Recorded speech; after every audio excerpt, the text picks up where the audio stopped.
The coal mines were the lifeblood of our town. It's nestled in a nice little town in West Virginia, just between Point Pleasant and Huntington. My mine produced all kinds of different minerals, but the main target was coal. It had been open for about 50 years or so. The mine was bountiful and provided some good prosperity to the region. The people in our town, the majority of the men at least, were employed in the mine, a good percentage of the men. Long hours, but the pay was pretty good. Occasionally you'd hear rumors of people hearing strange noises, strange sounds. One time old Dale claimed that he could hear people screaming as if they were falling down and descending somewhere. And Dale was known to be partial towards whiskey, so no one really took the rumors and the stories very seriously. But occasionally, if you went to the entrance of the mine at night, after everyone had gone home, you might be able to hear this slow, distinct sound of someone falling and screaming, descending into the abyss.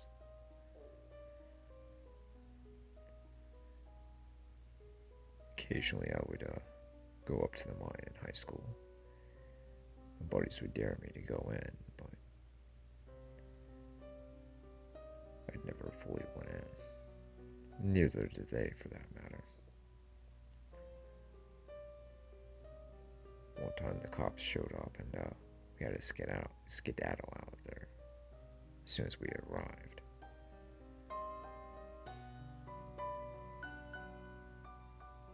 That mine was very interesting towards me. I'd been to several other coal mines in the state, but that one in particular had something to it. I couldn't really put my finger on it. I didn't know what it was. It was bountiful. It was amazing for the town. It provided all kinds of jobs and money and tax revenue, but there was something more to it. More to the mind.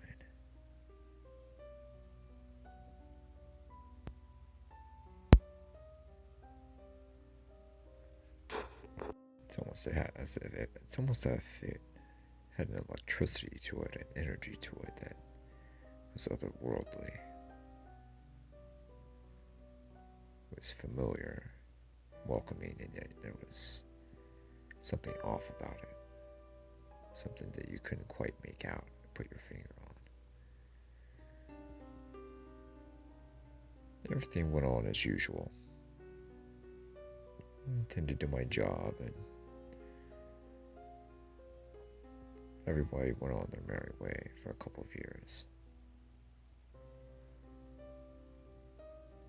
So one day there was a commotion at the mine.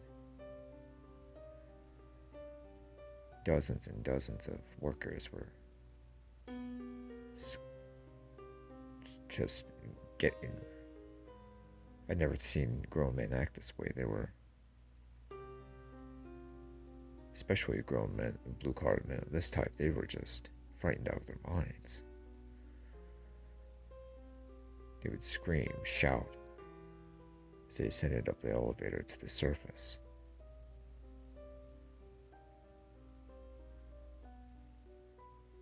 They'd run out of the entrance,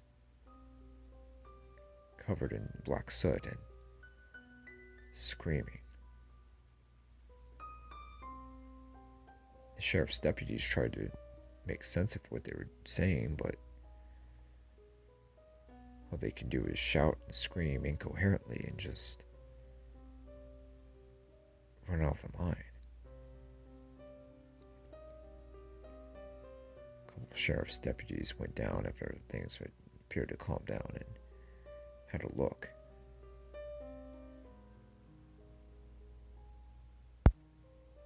apparently there had been a massive fire.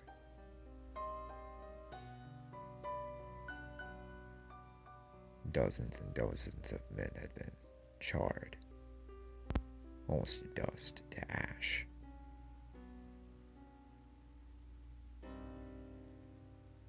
The mine was temporarily closed off for a couple days. The feds were called in and a formal investigation was being held. No foul play had been detected and there was no sign of any electrical issues or problems. No natural gas deposits, no natural spring openings, no vents. So that ruled that out as well. Nobody knew what caused the fire.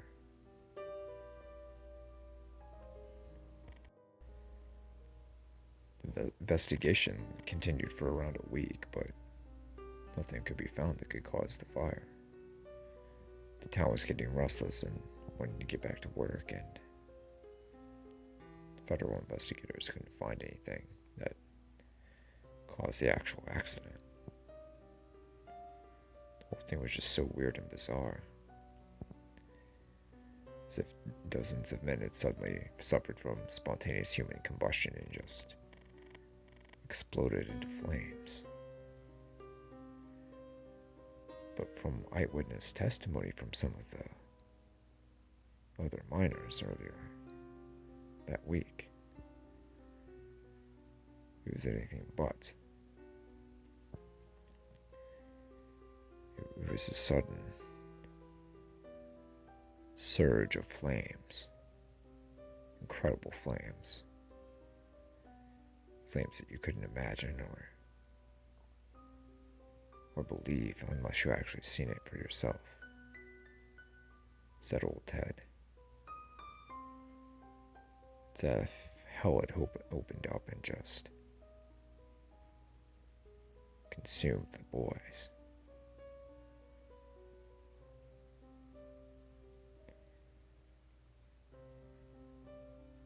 Ned swore on his life that he was never going back into the mine again.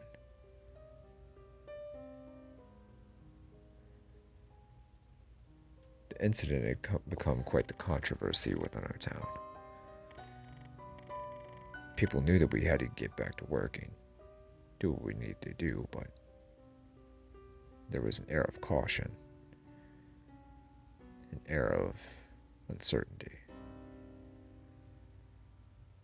an air of, should we really be doing this at all?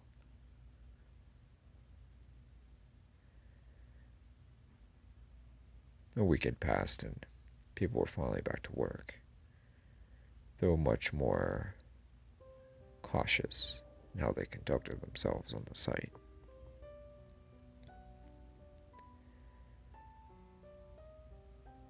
A couple days went by.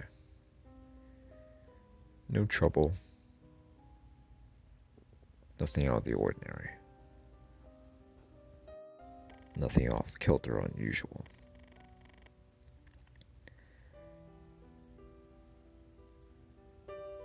Then an explosion. A tsunami of flames that was just devastating.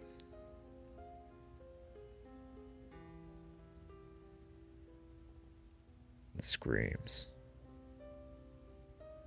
the smell of burning flesh, the smoke rising to the sky.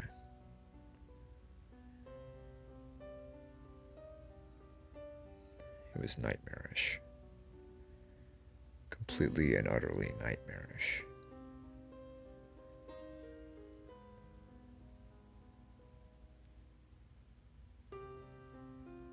It was as though that hell had opened up and just consumed the place.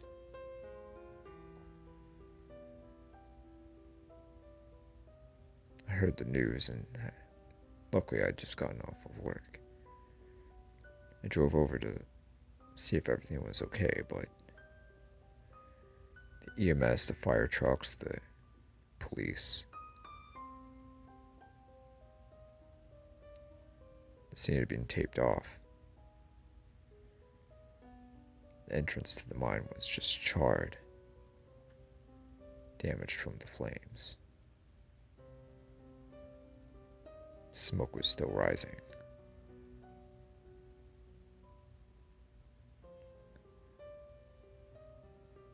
You could smell the burning flesh. No one was left alive. Everyone had died, perished.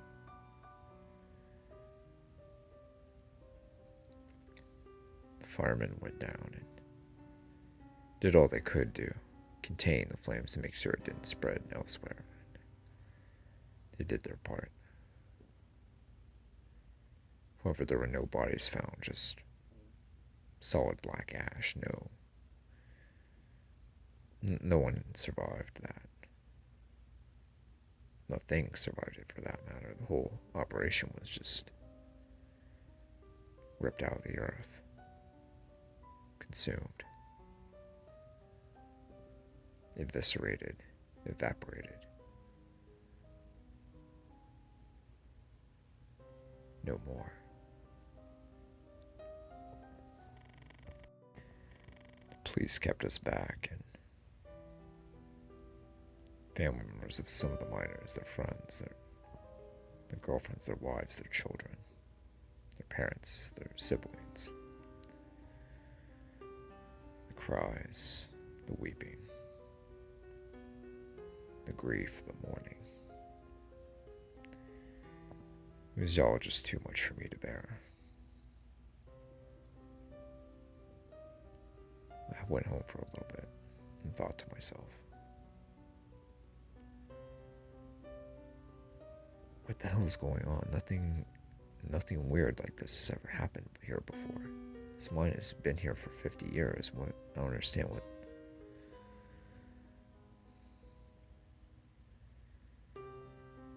I made up my mind that I was going to go over there late this evening and go have a look at what was going on. See if I could find anything and get to the bottom of what happened. Because what had happened was just so weird and out of the ordinary. Something that you don't hear about on the evening news or even in movies. It's just a massacre of the highest order. Hundreds of men just swept away in the blink of an eye.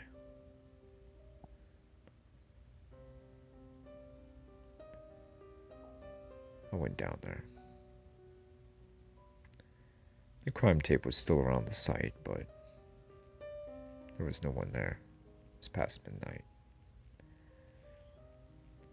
I parked in a parking lot several hundred yards away and walked my way over there. I went underneath the crime tape and made my way to the entrance. Brought a flashlight and a 357 just in case if I needed it. I went down the elevator into the mine. As soon as the elevator hit the bottom, I turned on my powered flashlight and started to have a look around.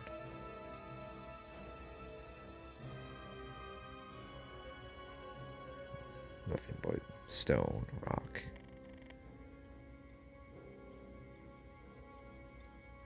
Everything else was, besides the elevator, was just charred to hell, burned.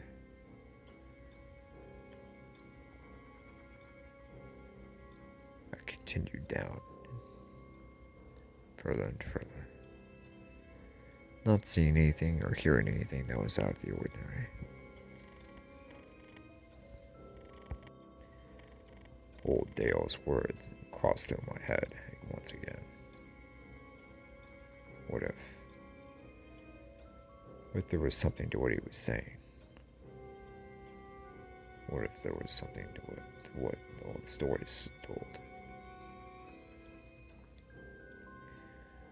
I kept going in, further and further back.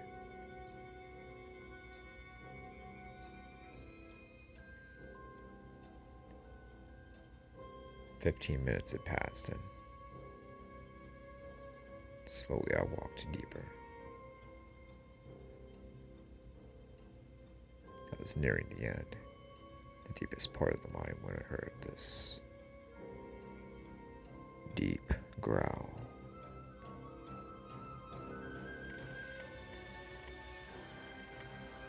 It was unlike anything I'd ever heard before.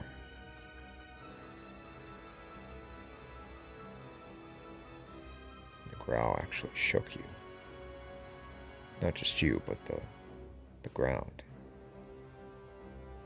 The walls of the mine, the rock, actually shook from the growl. I tensed up.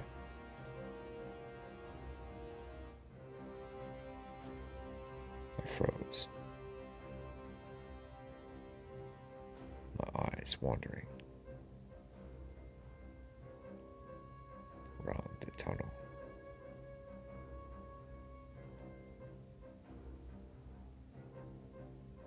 Another rumbling growl, even deeper and louder.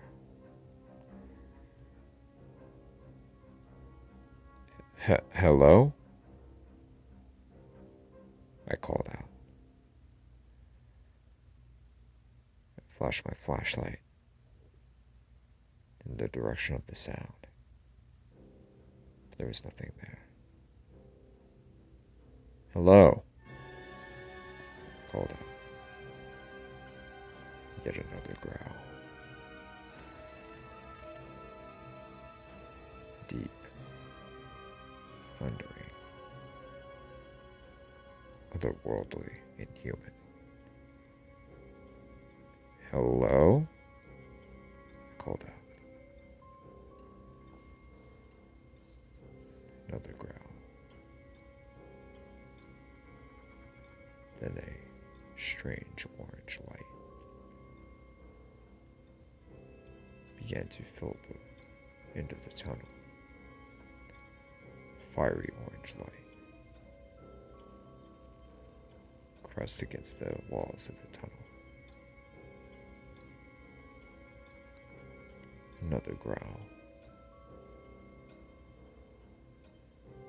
This thing was massive. I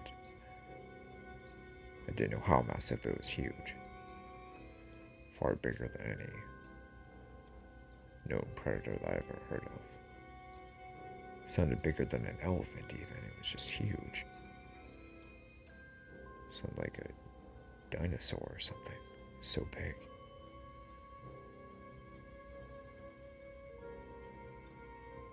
I started to sweat. Started to back away slowly. Hey, if this is a hoax, you're pretty fucking sick, whoever you are. "Hello?" I called out again.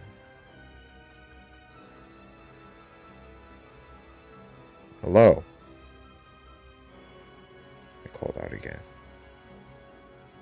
There was no answer.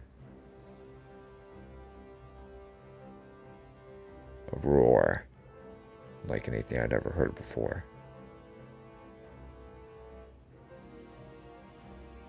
It's almost as if a punch had been dealt to my gut. I lowered to my knees. My ears were still ringing. The sweating got more intense. I looked back at the end of the tunnel.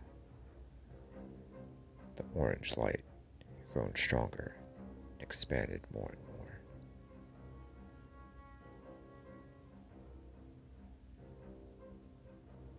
Slowly, I began to back away even quicker than I was before. slight more sense of urgency to my walk, I started backing away. Another deep growl.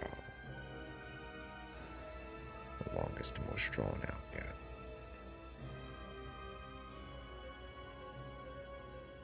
The orange light creeping further and further closer towards me.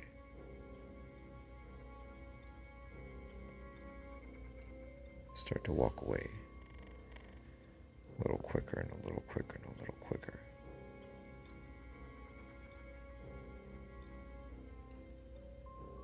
In the darkness I could see these piercing, pupilless red eyes. About 20 feet off the ground. In the darkness. Pure black darkness next to the orange light.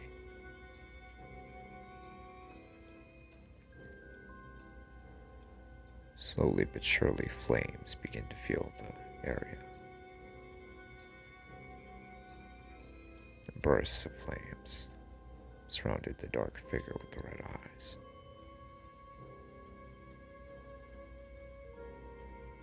The red eyes seemed to float off the ground easily. The flames exploded, shot, encompassed the area.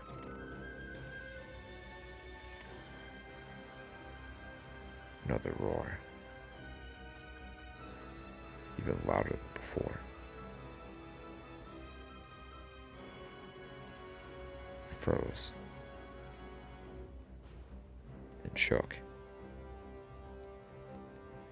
I couldn't comprehend what I was seeing right before me. Some otherworldly thing was charging towards me.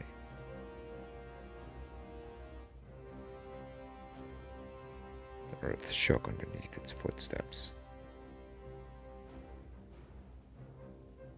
Another growl. And another growl. My bones rattled. My throat dried. My mouth dried. I gulped.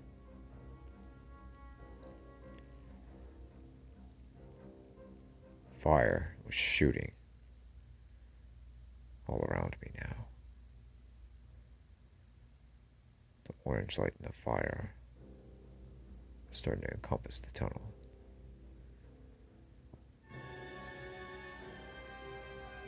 Split decision, I just took off and ran, praying underneath my breath, praying that I wouldn't be burned to a crisp, consumed by this thing.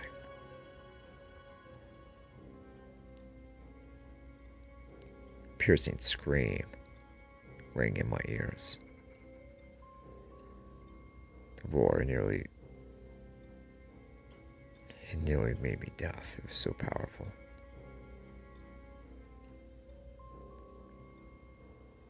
Flames rose higher and higher. I got back up and I just started booking it. Just booking it. Through the tunnel, through the mine. The once dark place began to be well lit with the flames, the fire, the orange glow, the orange light. Similar to that you'd find of a prehistoric cave.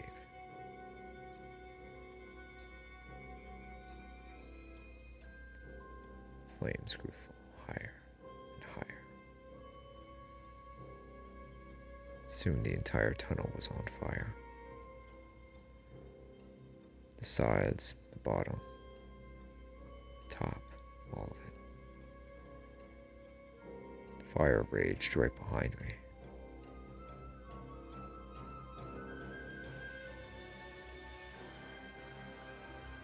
I finally made it to the elevator. Pressed on the button to open, but it wouldn't open. The fire was raging. The red eyes were just behind me.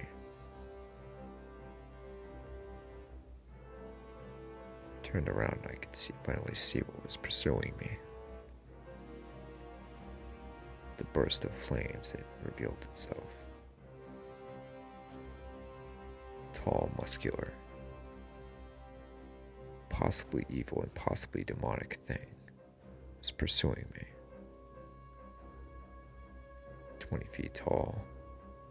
God knows how much it weighed and how broad it was. It's incredibly muscular. The entity had a head, sort of a cross between a reptile and a bull. Brahma bull with the bent down horns.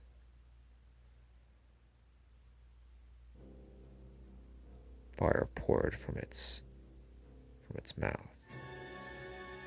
It's almost like fire was ingrained within its being, its body. It was a mix of black stone, black ash, and red, hot fire. The monster, the demon from the pit of hell, was just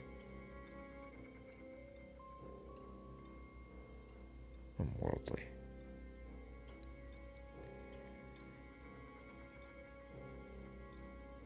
Had a fiery sword with it and a fiery whip. It screamed once again. Soul-piercing scream. I pounded on the button to open. Please, for the love of God, open, I whispered to myself.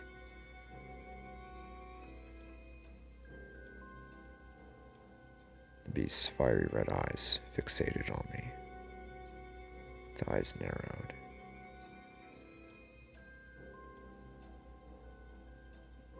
Its fiery mouth smiled.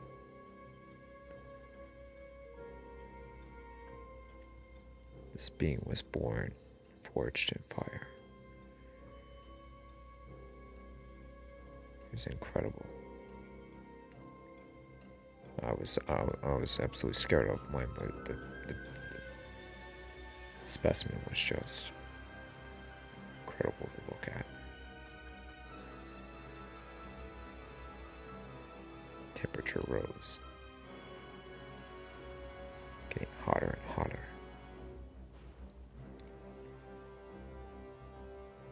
Finally, the elevator door opened. An incredibly large black hand placed itself against the door, keeping the door open as I went in. I prayed to myself, God, just keep this damn thing away from me, please. Please.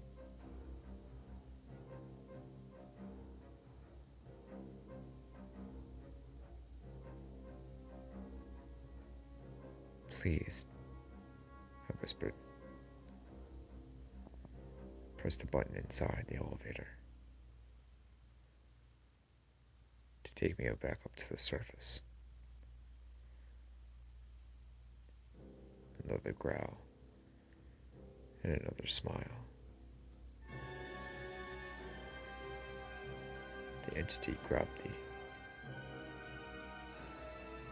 the rope that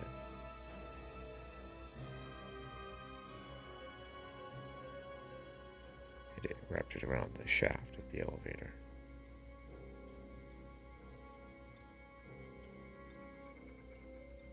It smiled at me once more. I continued praying underneath my breath.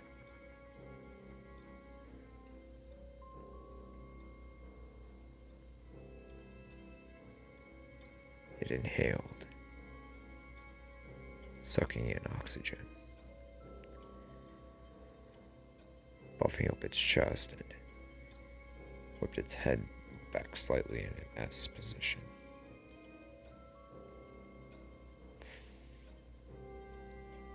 Bursts of flames escaped from its mouth. I covered myself. accepting my fate, accepting my death. A few seconds went by and I noticed that the elevator was moving up.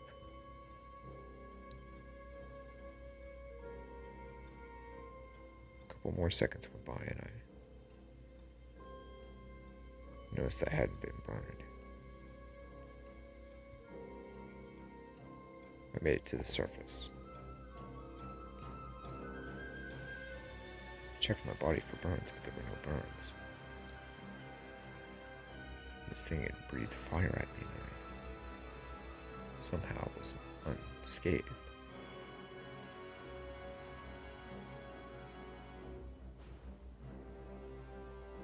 When I made it to the top surface, there was fire trucks there again. One of the sheriff's deputies came over to reprimand me and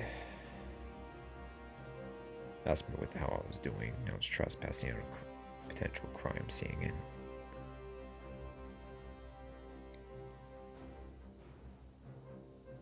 I just whispered, "You can't even comprehend what's down there."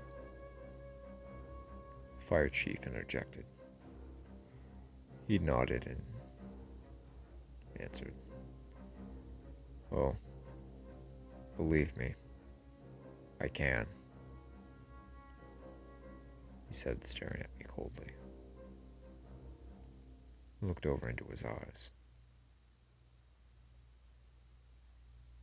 and I saw that bewildered look.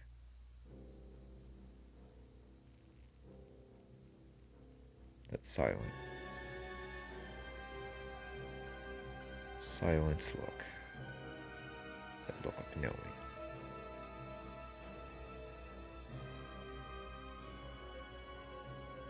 I shake my head.